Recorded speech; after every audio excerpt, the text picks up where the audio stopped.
दोस्तों, स्वागत है आपका द एग्ज़ाम पोर्टल में।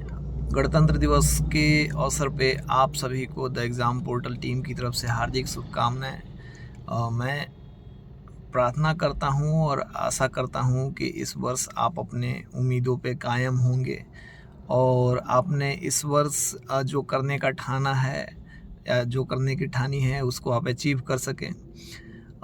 इस गणतंत्र दिवस के अवसर पे आप सभी को बहुतों ने बधाई दिया होगा, बहुत तरीके के विशेष दिए होंगे, लेकिन मैं ये कहना चाहूँगा कि जो लोग हैं उनको अपनी बेरोज़गारी से आज़ादी मिले, छुटकारा मिले, वो एक लाइफ के नए सेगमेंट में प्रवेश करें, यही उम्मीद करूँगा। इसके साथ साथ आज सरस्वती पूजा भी है, तो माँ सरस्वती से मेरी यही प्रार्थना है कि जो लोग भी छात्र हैं या फिर जो और भी लोग हैं, उनकी सभी दुविधाओं को, सभी बाधाओं को माँ सरस्वती दूर करें, उनकी इच्छाएं पूरी हों। और छात्र को एक क्या चाहिए, एक आदत सी नौकरी और एक सामान्य सी ज़िंदगी, जिसे आप अपने नौकरी के दम पे या फिर अपने कार्यों के द्वारा उसको बेहतर बना सकते हैं। तो अभी हम लोग ज़िले में परेड का आयोजन किया गया था, तो मैं वहाँ पे गया हुआ था, अभी वापस आ रहा हूँ। तो आज परेड का अच्छा मिला-जुला एक्सपीरियंस रहा। 3-4 जगह झंडोत्तोलन हुआ, तो उसमें हम लोग शामिल हुए थे। घूम के परेड पार्टी में थे और वापस जा रहे हैं। आज गणतंत्र दिवस का अवसर है। मैं गणतंत्र दिवस यानी ये है, गण यानी लोग और तंत्र, मतलब लोगों के लिए एक तंत्र। गणतंत्र का एक सामान्य सा अर्थ है कि एक ऐसी व्यवस्था का निर्माण करना जो गण यानी लोगों को केंद्र में रख के बनाए, मतलब ये पीपल सेंट्रिक हो। देखिए, जैसे कि बिहार का ये जो गरिमामय भाई, तो ये गरिमामय इतिहास रहा है कि हमारे यहाँ से ही ये जो लोकतंत्र या गणतंत्र की जैसी एक विधा जो समूचे विश्व में चली आ रही है, उसका शुरुआत यहाँ से माना जा सकता है। आप ये जो गणतंत्र की परंपरा है, एक इतिहास के स्टूडेंट होंगे, आप तो जानते होंगे। प्रबोधन एक समय था, अब प्रबोधन के बाद पुनर्जागरण का एक पीरियड आया था। उसमें क्या था कि जब कोई भी व्यवस्था बनती थी तो एक व्यवस्था, एक सिस्टम जो होता था वो पीपल के अकॉर्डिंग नहीं बनती थी। उस समय की ऐसी व्यवस्थाएं थी कि एक समाज जो होता था इन सब से हट के व्यवस्था बनाता था, जहां इनके लिए कोई जगह नहीं हो पाता था।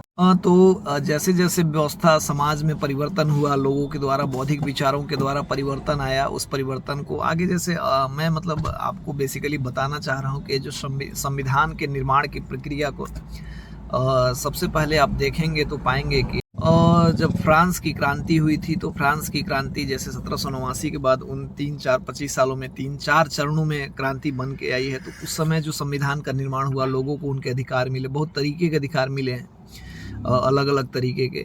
आप कहें, जब हमारा संविधान पढ़िएगा तो उसमें जो सबसे बेसिक चीज़ें हैं, कुछ जो सबसे मूलभूत बातें हैं, वो फ्रांस के संविधान को, मतलब जब फ्रांस की क्रांति हुई थी उसके बाद रखा गया था। इसी प्रक्रिया को आगे बढ़ाया है। अमेरिकन क्रांति हुई, जब अमेरिका में गृह युद्ध हुआ, उसके बाद अमेरिका का मतलब असली रूप निखर के आया। जैसे कभी आपने शायद सुना होगा, भाषण में बराक ओबामा ने कहा था कि ये अमेरिकी संविधान है, अमेरिकी गृह युद्ध का वो दौर था जिससे कि हम जैसे लोगों को, मतलब ब्लैक लोगों की बात करें, उनको राष्ट्रपति बनने का मौका मिला। तो ये संविधान की महत्ता है कि जो दास प्रथा वाले लोग थे, गृह युद्ध होने के बाद बराक ओबामा का दौर एक आया जब वो अमेरिका के राष्ट्रपति बनते हैं। उसके बाद रूसी क्रांति का ये दौर है। मतलब इन सब क्रांतियों में जो चीज़ें हैं, संविधान जो आज हमारे इंडिया में है, वो जो संविधान की छोटी छोटी चीज़ें हैं, ये एक दौर से होके गुजरी हैं। और जब भारत का संविधान बनता है तो जो पुरातन सारी संविधान की व्यवस्थाएं हैं, उसमें से जो जो चीज़ हो रखा है उसको उठाया जाता है, वो मूलभूत सुविधाएं दी जाती है। जो पुरानी, मतलब जो ऐसी चीज़ें हैं जिससे कि एक बेहतर व्यवस्था का निर्माण नहीं हो सकता, उसको रहने दिया जाता है और उसमें से एक बहुत बेहतर चीज़ उठाया जाता है। तो और ये जो 1930 में, तो इस तरीके से संविधान की कुछ बातें बताई मैंने आपको, जिसका अनुसरण हमारे संविधान के द्वारा किया गया। एक बेहतर समाज के निर्माण के लिए एक बेहतर संविधान का निर्माण हालांकि 26 जनवरी की जो बात है 1930 की घटना है, उस घटना को 1930 के दौर में पूर्ण स्वाधीनता के रूप में देखा जाना चाहिए था। फिर इस बात को ऐतिहासिक बनाने के लिए कि इस डेट का बहुत ज़्यादा महत्व है, 1950 में इसको रिकॉग्नाइज़ किया गया और गणतंत्र दिवस के अवसर पे इसको सेलिब्रेट किया जाने लगा और तब से मनाया जा रहा है।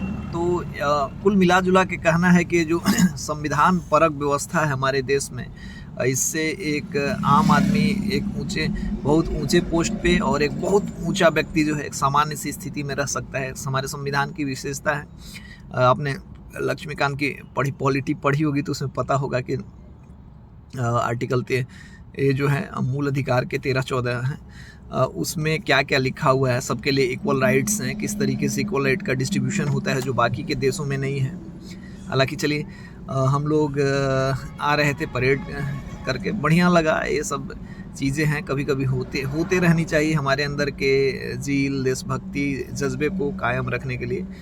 तो अभी आके हम लोग यहाँ पे चाय पी रहे थे तो मुझे लगा है कि एक छोटा सा संदेश आप लोगों को शुभकामना संदेश देना चाहिए। जो छात्र हमसे जुड़े हुए हैं या फिर जो तैयारी कर रहे हैं, जो भी वीडियो देख रहे होंगे, वो प्रगति के पथ पे अग्रसर हों और इस साल वो करें। इस साल मैं इसलिए कह रहा हूँ कि बहुत कुछ होने वाला है, बदलाव भी, और परीक्षा को लेके वैकेंसीज आने वाली हैं। अभी तो शुरुआत है, बहुत कुछ। और आप यदि आप 6 महीने 7-8 महीने मेहनत करेंगे तो 100% आपको सफलता मिलेगी। मैं हमेशा ही बताते रहता हूँ।